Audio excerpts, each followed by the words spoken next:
The future. There's something so mysterious about it because nobody knows what it beholds. The fate of today's video lies in the power of the FIFA gods as we're rebuilding a random team from the future no matter what their position in the football pyramid. Tic-tac. Tic-tac. As we'll take over the club in 2025. The 25/26 season will be the year Sir BCHD enters the scene to either save them or guide our team back to glory. Now I could use the FIFA randomizer in the kickoff menu, but I wanted to change things up. So basically, I've built a wheel packed with random teams that could be interesting in the career mode landscape 5 years down the track. If you remember my spin the wheel challenges and rebuilds last year, you'll recognize this screen, so let's play around with it. The clubs are on display. Have a look at them. Those are the options. We're going to give it a good spin. And now is the time we're going to finally find out who we're taking over in 2025. And it's Valencia. Alright, I'll take that. That's not too bad of an option. We've got the result. There's your answer. We're taking over the reins at the Estadio Mestalla. The question is not how far we can take this team, but what kind of Valencia are we about to take over? Will they be on the verge of winning the Champions League, challenging in their domestic competitions, or have the ownership and AI manager completely ruined them? Let's find out. Who knows where we'll be in 5 years' time? Half a decade is a long time in football. Also, let me know down below if I should bring back more spin the wheel challenges. Was that a cool concept? Did you like it, or should we just throw it in the bin and stick to the FIFA randomizer? Now, what I did to get to this point, July 2025, I just took over Barrow, the 4th tier of English football, a team that's not going to have too much of an impact on the upper echelons of the footballing pyramid. A team like this won't affect the Champions League or have an impact on the major transfers whatsoever. So we've just been simming 5 years straight. We haven't really done much, just got to this point in time. Now, today is the day we get the Valencia manager position. The job is open and Sir BCHD is ready to take charge. I feel one of two ways about this because I feel like whenever I do the deep career mode sims for videos, I see Valencia absolutely bossing it. Or we could get unlucky with this simulation and they could be like fighting for relegation. Let's take a deep dive and see this club's current situation as Sir BCHD is presented to the fans. We're here to take over. 2025 is our year. Now here we go. Here is the current starting 11. A 4-4-2 formation, which I don't think they're utilizing to the best of its abilities right here. We've got the likes of Werner, Martinez. Look at this starting 11. Like, the CPU do not know how to field a team. They've got Thiago Alcantara, Timo Werner, Matheus Cunha. This team's actually not too bad. We can work with it here. The centre-back partnership of Yere and Soyuncu. Right-back spot is clearly a little bit of a weakness right now. They've got Kobel in between the sticks. And the bench, I mean, it's pretty straightforward. Nothing too flashy or shiny here, but the main real talking point is Thiago Alcantara. That midfield, man. The midfield and striker department we've been gifted here is pretty outstanding. As much as we've been thrown into the mixer here, we've got a prime Timo Werner, Matheus Cunha, who, if you've watched my Olympics Wonder Kid video, completely tears things up, so there's no doubts about him. There is no chance I am ever letting him go, but we've got an old Thiago Alcantara at 34, Luka Jovic trying to revive his career here at Valencia. This team is the kind of side who are about 1 or 2 major signings away from competing for the La Liga title. Strengthening in positions like defense and goalkeeper, I think will go a long way, and the financial capabilities that we have walked into, the transfer budget is looking a bit like this. Here are our resources, about 80 million pounds to spend. I'm not going to complain about that. In 2025, who knows how inflated the market is right now. We get our starting youth academy. I don't think there's a homegrown talent here in 2025. I think we missed the boat. No one really worthy to call up here anyway. So unlike previous installments, we can't rely on a homegrown talent to carry us throughout this rebuild. It's a 28-man roster. I know there's probably a lot of fodder and just players that shouldn't be here. We should cut the fat and try sort this club out. I think they could use our help on the admin side. Let's get things sorted here in summer of 2025. The lack of a midfield partner for the aging Thiago was sticking out like a sore thumb, and that's why we've invested almost 55 million pounds for the Scottish mastermind in the middle, Billy Gilmore, who arrives from West Brom still at only 24 years of age. 5 years in 2025, you just know we had to start off our Valencia career with a swap deal. As Gonzalez heads the other way to the Midlands, we get the 84 rated former wonder kid, but about to approach his prime, who's going to be partnering up with the captain in the centre mid spot. In order to strengthen in the positions we want to, we've had to raise a few funds, and that means a few offloads and player sales like Diogo Goncalves, we've somehow milked £40.5 million out of Borussia Dortmund for. I was thinking of training him back into a right back because he can play there, however, he's just going to take ages to train, and I thought we might as well make the money on him whilst we can as he makes his way over to Germany. And it's the second player sale, it's a minor one. We've got Vicente Escuerdo, another departure to Germany as the 26-year-old Spaniard is moving for £5.6 million. It's not my fault that they built this team to have like 5 different left backs and only 1 right back. It's one of our many left backs we have in abundance. We've just got a major supply of these guys. It's our 5th choice, I believe, Adria Guerrero. He is now moving to Bordeaux for his asking price. His base value, £5.5 million. In the aftermath of that little batch of player sales, we have brought in a brand new acquisition arriving from Brighton. It is Tariq Lamptey. He is going to be our first choice right back, and for £43.8 million yet again, it's another cheeky swap deal. The Englishman arrives still only 24 years of age, and he makes the switch over to La Liga. And he can also play right wing back and right back. The player involved in the deal again was another left back. It's Emerson. The Italian will move back to England, and we exchange £43.8 million to make the deal happen. Thanks to our brand new formation and just system in general, we are converting Matheus Cunha over to a left winger. He already has the ability to play there already, but we're just making him an out-and-out left winger, and we're going to put him on inverted winger development plans. I'm surprised to see this guy hasn't kicked the bucket already. We've got Victor Moses, ex-Premier League winner, former Chelsea man. The Nigerian takes on a brand new adventure over there in Argentina. He moves to River Plate for £2.4 million.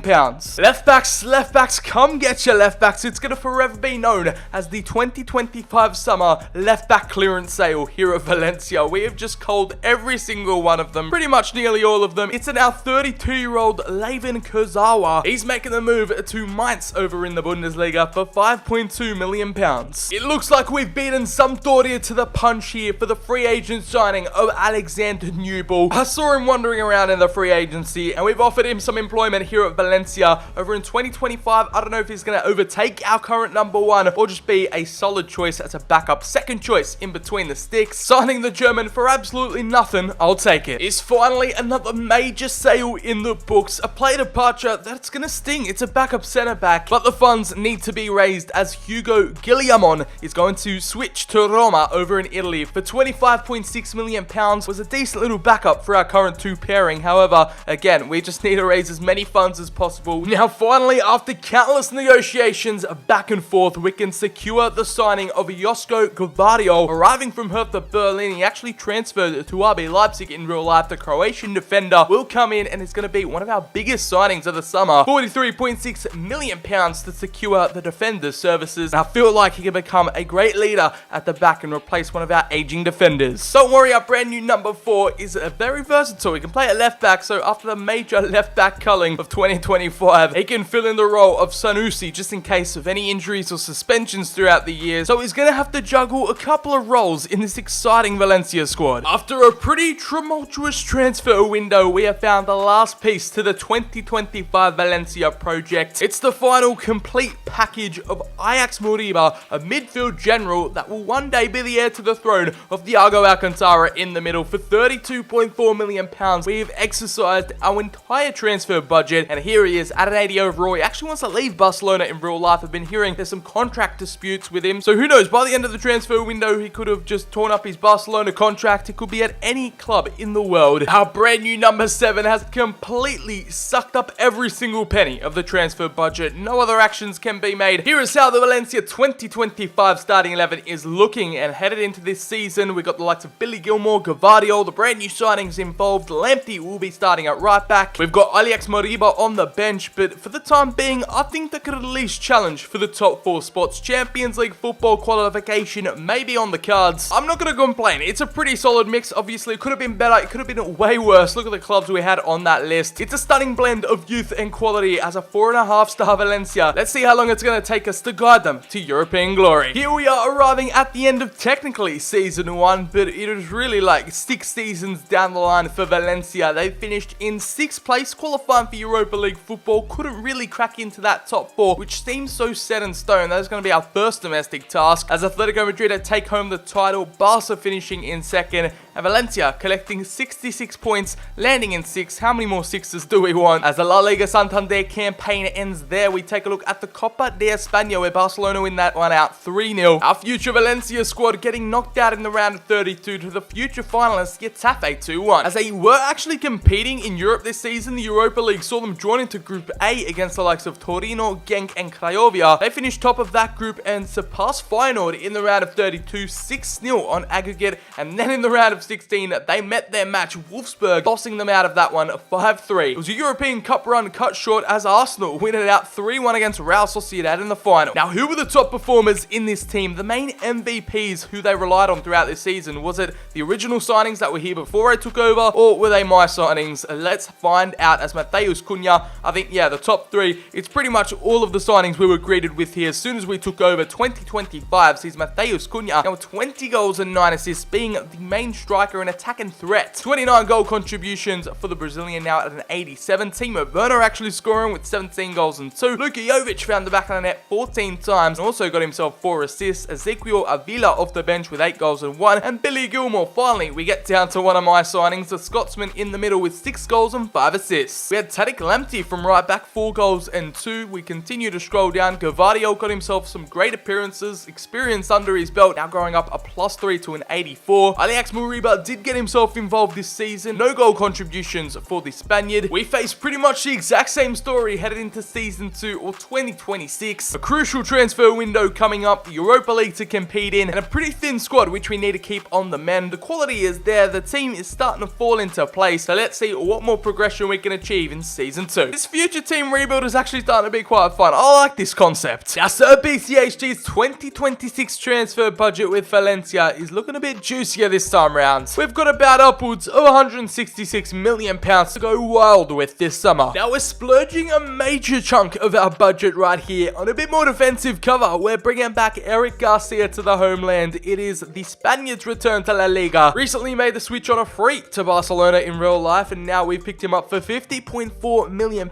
just slightly overpaid for him. He arrives from the Bundesliga. Hertha Berlin gave him up as he takes our brand new number 6. Is going to provide us some great depth and quality for the backline. Now, this could be massive. How Pedro Goncalves hasn't moved away from Sporting Lisbon just shows it all of how much of an underrated gunner he is. In career mode, he's got a game face to can play at right wing and centrally. He's versatile, and we've had to spend upwards of £91.2 million to try agree a fee for the 28-year-old. He's in his prime, and he's going to slot straight into that right wing spot. We're going to accept that, and that is our most expensive signing to date. Our Portuguese Magnifico arrives in 2026. He gets a special welcome, a brand new number 10, and he's definitely going to take us to that next level, and he's going to be the difference between us actually qualifying for Europe or falling out of the top 4 places. It's a statement of intent kind of signing from Valencia, and I think that is the path we're headed towards, onwards and upwards from here. Lastly, for our third and final edition this summer, all of our backup strikers are like either old or they're about to retire. So we've acquired a brand new forward, attacking figure,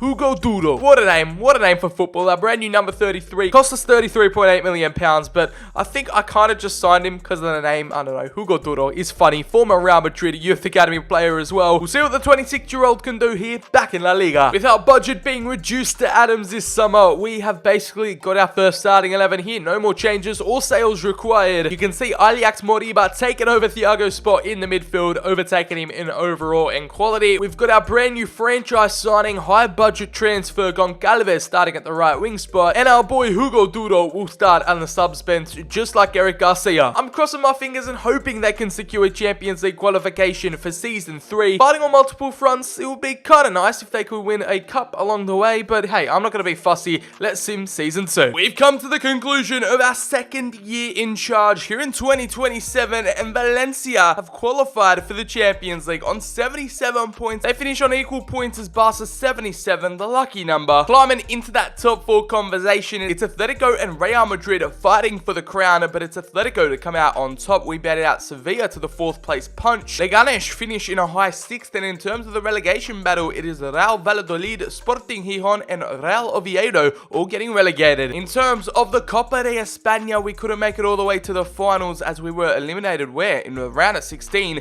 against the Spanish champions Atletico 2-1. Our group in the Europa League was comprised of Leicester City, Dinamo Zagreb, and Servette FC. Okay, sounds like some sort of car. But anyway, as we move on to the round of 32, we beat out RB Leipzig 3-1 on aggregate, where it took penalties to knock out Turkish outfit Göztepe, and then moving our way into the quarterfinals, it was a 7-goal thriller which saw elimination and it knocked us out of our European run. Atalanta beat us out 4-3, and then the Bergamaschi went on to win the whole thing. It was a cute little cup run, European qualification, Champions League football secured. I don't mind it. The lads have put in a shift this season and done the hard yards. As our highest goal scorer right now, winning the Golden Boot for the club, is Luka Jovic, a Real Madrid flop, but has come back to La Liga and proven his goal scoring credentials, finding the back of the net 26 times, getting himself 9 assists in the process, and now Serbian at 29 years of age. We've got Timo Werner firing on all cylinders, 20 goals and 4 assists for the German. He's gone up a +2 despite being at 31 years of age. He's definitely going to be a key member for this squad for years to come, as Mateusz Cunha,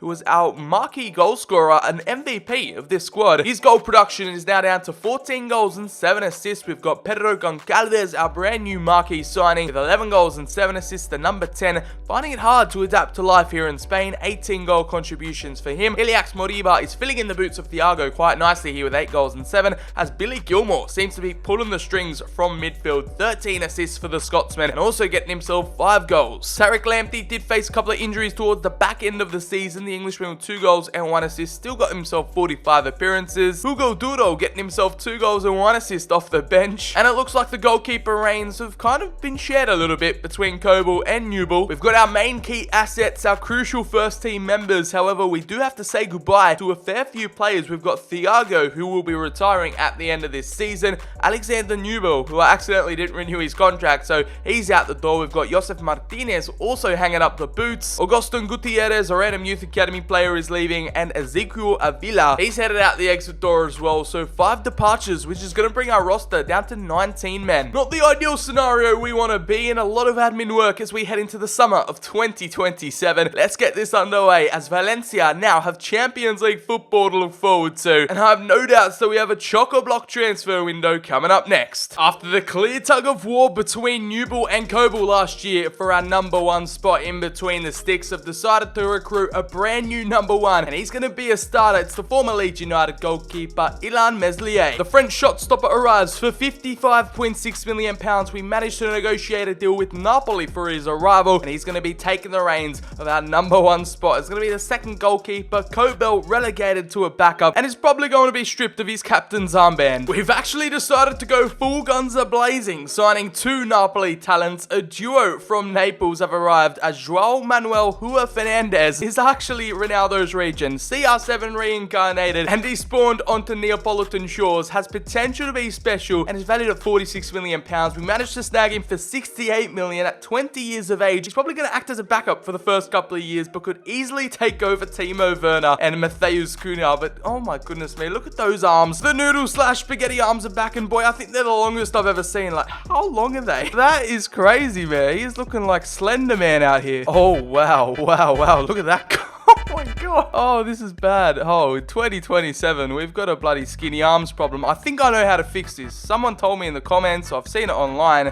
We'll give him long sleeves and see what happens, but okay, at least that covers up his Slender Man-esque arms. Well, turns out edit player is completely broken. That did not fix anything. We found another glitch, people, but if I had any thoughts in my mind of how a CR7 regen would look like, it would definitely not be that, because he's ginger, looks like he's from Scunthorpe. Alongside our 2 permanent transfers from Napoli this window, we've managed to delve inside the free agency, of course, and pick up some squad players that are really going to improve our depth and quality in this side, considering we lost so many of our first team starters last year, either based on retirement or their expiring contracts. We've managed to scoop up 3 free agent talents, including Fadiga from PSG's youth academy, now 26 years of age, going to be a great backup for Moriba and Gilmour in the middle of the park. We've also managed to scoop the versatile left-sided Italian Federico Di Marco, former Verona and Inter player. He's going to join us at 29. He could serve a great utility man on the left-hand side. And last but not least, it's a backup for Tariq Lamptey. Alvaro Odriozola is going to provide a bit of of experience and wisdom in the backline, the Spaniard will arrive for absolutely nothing. 3 signings on a free, 5 transfers in total. I think that's a successful window. Now, thanks to those extra resources available, we've been able to add an extra attacker into our offensive game, and it's the Napoli player again. We've just rated Napoli right now of all their players, Santiago Jimenez. The Mexican striker joins us for £33 million, plus our one-season wonder, Hugo Duro. He's headed out the exit door on a cheeky swap deal. Our brand new number 24 arrives. I'm pretty sure I used him in our Olympics Wonder Kid video, or someone, I can't remember what other video I used him in, but he didn't get the appreciation and love he deserved, so we're giving him a second chance. The striker, center forward slash cam, can pretty much play anywhere centrally, and he's also rocking the headband, so you know he's got some extra sauce and a little bit something extra about him. We say goodbye to one of the most famous names in football. Hugo Duro is going to be headed the other way to Napoli, and he's departing to Serie A. Now, what's better than one PSG Youth Academy graduate? Why not make it 2? We've got Kees Ruiz Atil, who in real life, I believe, he actually moved to Barcelona, so we're going to be seeing him at Barca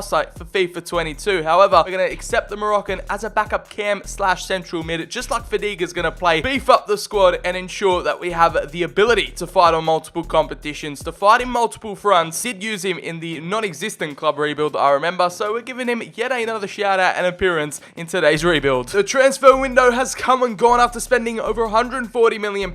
Here, what the 25-man squad is looking like. It's short, it's concise, there is quality everywhere you look. We've been able to trim the fat, but also add some incredible acquisitions to the team that's going to help us out. We've got Gavadio, the brand new captain. Him and Garcia trusted to form a centre-back partnership. Meanwhile, Meslier is thrown into a baptism of fire, becoming our brand new starting number 1. But other than that, not too many changes around here. The bench looking extremely powerful and versatile. I'm pretty confident in this Valencia squad we've built, still with the experience of Jovic and Timo Werner up top. Let's see how this team's debut in the 2027 Champions League is going to go down. Well, their time has come. Bow down to your brand new Spanish champions, La Liga title holders right now, Valencia CF. Sir BCHD has turned the club fortunes around, and despite their dodgy ownership, we have turned them into Spanish champions with a total of 94 points. They've beat out Barcelona, the 2 title challengers last year, Atletico and Real Madrid stumbling into 3rd and 4th. It's an epic turnaround. I know we picked up the club in a pretty decent position. They still had so many core players that we rely on nowadays. However, down in the relegation zone, we've got Malaga, Granada, and Las Palmas all going back down to the Segunda Division. Now, we failed to actually garner success in any other domestic competition. In the Copa de España, was Barcelona win on penalties against Villarreal. Against UD Logroñés, we were eliminated 2-1 in a shock bout. Our Champions League group, we actually topped it, which was good to see. Group D, we were drawn in with the likes of Benfica, Arsenal, and FC Midtjylland, progressing through easily to the round of 16. It was another early knockout, and our dream Champions League European run got cut short by Wolfsburg in a 4-3 elimination. A very tough defeat to the German outfit, and whoever went on to win the whole thing, Wolfsburg, went all the way to the final, where they lost out 1-0 to Juve. Shock Cup and tournament eliminations. However, your Spanish champions are looking a bit like this. Who are the main MVPs and the heroes of this campaign? We're going to find out, as it's Timo Werner and Luka Jovic running the show up top again. The 2-age veterans, I don't really want to call them veterans, but you know, the experienced journeymen who know how to find the back of the net, firing on all cylinders. That little partnership is absolutely saucy. Then we've got the likes of Mateus Cunha on the left-hand side with 18 goals and 5 assists. Pedro Goncalves is finally starting to adapt to life here in Spain as the Portuguese playmaker. Is the only individual in this team to get double figures in both departments, 16 goals and 14 assists, 30 goal involvements, and those are some scintillating numbers for the number 10, as Tariq Lamptey got himself 8 goals and 1 assist from right back, Ajax Moriba from the middle of the park with 6 goals and 3. The new boys like Santiago Jimenez with 2 goals off the bench, Fadiga with 2 goals and 3 assists from midfield. Billy Gilmore was yet again a Scottish magician in the centre of the park with 12 assists and 1 goal to his name. As we scroll on down to Meslier, his first campaign, 20 clean sheets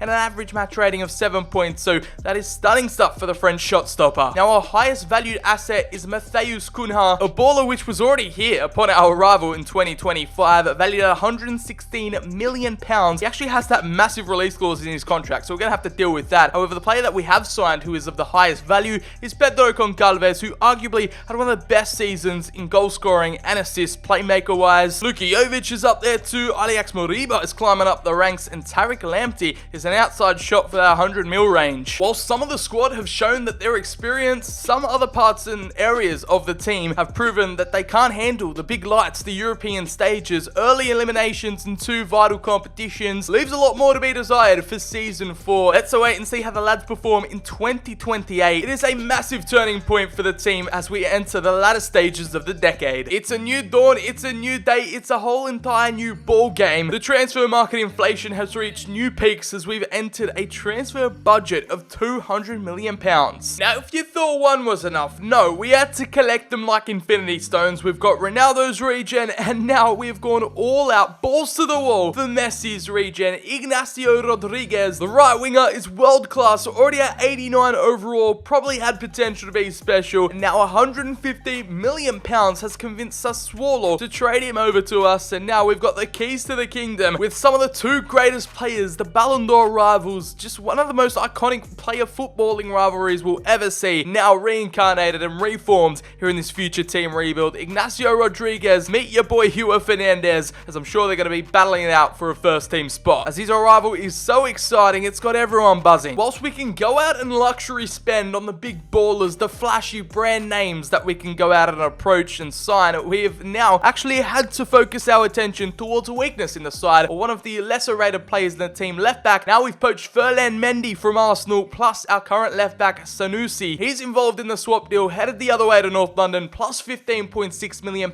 cash. Our brand new number 26 will slot right in there at left back. He's our one and only left back on the books, and at 88 overall, we needed someone proven with world class ability that's going to deliver us results. It is a serious addition to the back 4, and now that back line is starting to look like the real deal. You know what? I don't mind this cheeky little relationship we've got going on with Sassuolo at the moment. We absolutely gave them a chunk of money for the Messi regen, and now they're after another right winger, and they've gone and sourced it from us, Valencia, as Roberto Alvarado. It was an OG since day one when we took over. However, the Mexican, his contract is expiring in 12 months, and he's also submitted a transfer request, so we've sold him for his base valuation at £47.5 million. It's just natural selection. He's been surplus to requirements up top, and I don't think he would have gotten that much game time this year anyway. I wish him nothing but the best, but we've got to say our farewells. Now, for this deal to go through, we've had to negotiate down to the very last penny with Sevilla, as we've been able to invest in Jules Koundé, who is somehow still at the club like almost 10 years later. The Frenchman arrives for 86.666592 million, plus yet the centre back on the wrong side of 30, headed the other way, involved in the swap deal, and it's the only way we could have gotten the transfer fee down. Otherwise, we would have been priced out of the deal. We've had to fight tooth and nail for this one, but it's the arrival of 2 Frenchmen at the back, Mendy and Koundé, to link up, and Jules will definitely be partnering up with Gavardio, our captain, at the back. That is going to be our 3rd and final transfer of the window, because our entire transfer budget is completely drained, but thank you, Alvarado, for making the deal all happen. With over £200 million spent in this window alone, how much more money do we have to throw at this future Valencia squad for them to progress further and win more pieces of silverware? As we've got the additions of Mendy and Koundé, they just instantly make the back 4 that much more menacing, and we've got the depth, we've got the quality. Now it's time to go get those results. It'll be fascinating to see if they can defend their La Liga crown, but also challenge for the Champions League in Season 4, as they've been placed in Group A, drawn alongside RB Leipzig, Atalanta, and Shakhtar Donetsk. A pretty winnable group, but you don't know with like these wildcard teams, like how RB Leipzig and Atalanta are getting along at this stage of the simulation. We're going to have to find out, but it's going to be a pretty competitive landscape in Europe. Well, we were left pondering and doubting our team's ability to see if they could back up their title win and defend their crown,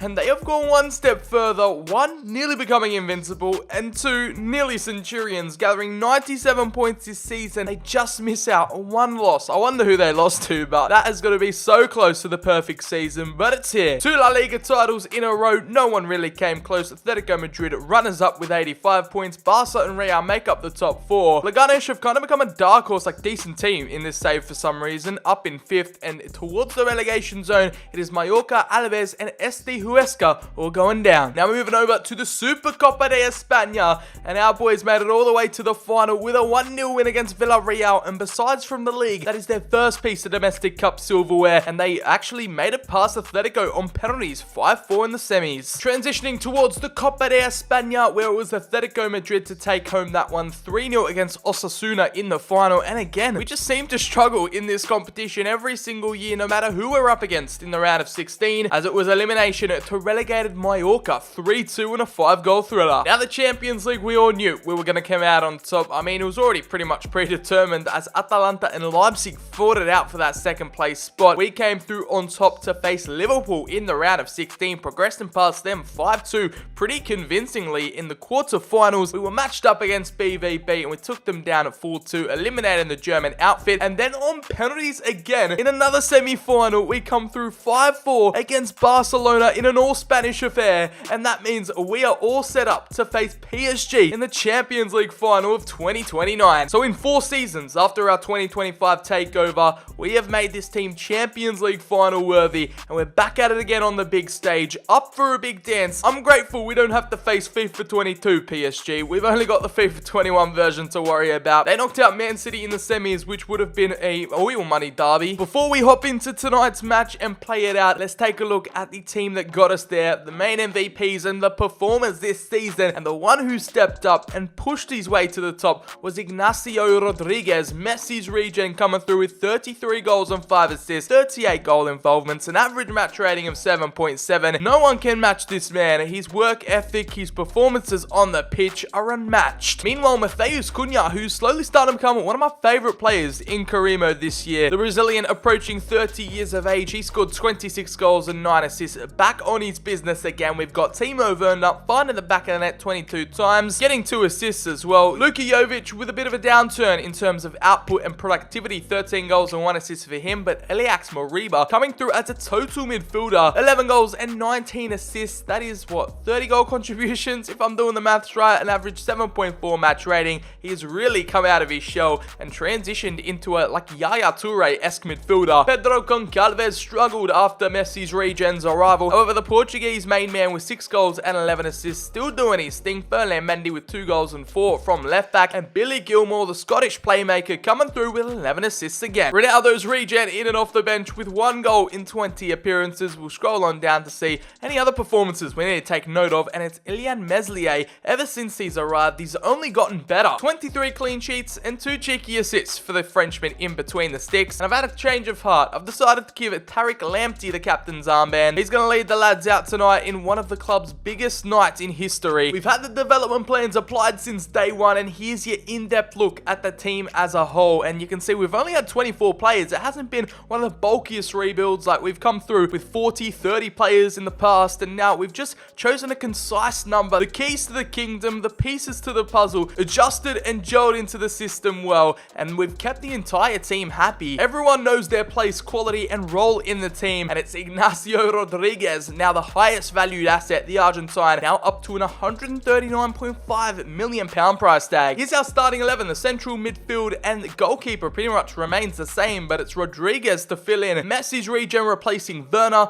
Koundé and Garcia will be a brand new centre-back partnership. Here at the Johan Cruyff Arena, PSG are lining up like this with Mbappe up top. They got Bentancur, Diaz in the midfield, Marquinhos and Demiral the centre-back partnership. I've got no idea who that keeper is. Popescu and Edwards on the left and right hand side, and Rene Adelaide, the main number 10 playmaker. It's going to be an interesting battle, so let's get it underway. We've got 2 titans of world football right now battling it out on the European stage, and it's all going down here tonight. The team we took over, the randomised club we managed to take from 2025 to 2029. Sir BCHD's hoping the ribbons on that trophy will be orange and white. Just a cheeky reminder of our knockout round phase and road to the final. Enough with the formalities, let's get this one kicked off, as it's going to be Messi's regen to get the ball rolling. We've got Luke Shaw to cross it in, and it's a dangerous headed chance for Bentancur. And the Uruguayan's header just drifts wide. That was a major scare, and Meslier did not deal with it whatsoever. Back outside to Cunha, who's being tracked, but the Brazilian gets away from his man,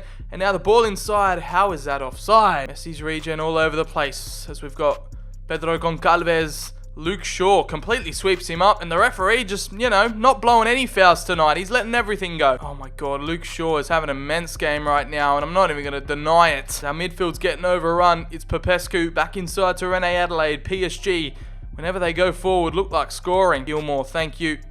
Pedro Goncalves inside to Eliax Moriba. Finds Messi's regen again, and Goncalves has to dodge the challenge from Shaw, and things have opened up. It's a beautiful cross inside, and the Serbian makes his mark in the 32nd minute, unlocks the scoring here, and finds the back of their net. A scintillating strike, our number 9, and it was Luke Shaw's reckless challenge to just allow Goncalves through. Picked out his man, picked out his spot, and Luka Jovic said, "Thank you very much, I'm taking that one home. I'm eating that up all night, Pedro. Keep feeding me, because I'm a hungry beast." His third goal in the Champions League, and the Serbian, he felt clunky, he felt weird on the ball tonight, but I think that's the perfect confidence booster. 10 minutes before halftime, you can't ask for more. Put them in a pressure situation, they're under the pump. Now they've got to provide something, produce something to equalise things, and they might just go ahead and do it with Rene Adelaide and Mbappe's link up, and that was not their finest hour. We're being strangled as Bentancur inside to Rene Adelaide. The Uruguayan again, beautiful tracking by Eric Garcia. And the centre-back remaining calm in those high-pressure situations. We've got Goncalves again, who sends Luke Shaw to the shops, but there's no inside runners. And the Portuguese playmaker might have to do it himself, you know. Another big cross inside, and Marquinhos can't stop him, and he takes a strike, but Shaw back to deflect it. And Luka Jovic takes it down, controlled.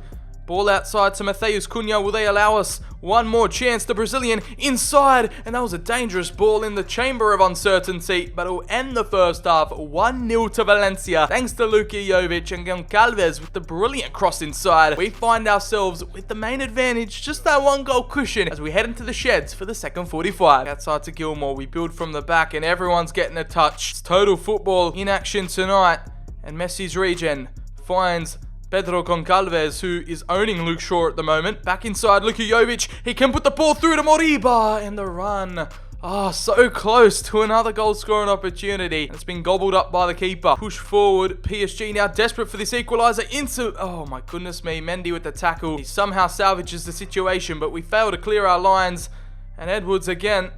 PSG are threatening, but Jules Koundé again unable to clear. Moriba loses out possession, and it's Rene Adelaide. The save on it, Meslier. Pochettino can't believe how they've not scored, and on the sidelines he's frustrated. Rene Adelaide took a while to line up his shot, but Meslier read it and palmed it away. Juros Racic will be coming on for probably one of the most dangerous players, Rene Adelaide. I don't know what PSG are thinking. Pochettino clearly has a plan up his sleeve. Out to Goncalves. Oh, how's that a rugby challenge on Goncalves? He's down injured, and the referee doesn't bat an eyelid. Being one of the main protagonists in this PSG attack, Luke Shaw, who's just fresh off doing a rugby tackle in our Portuguese Magnifico.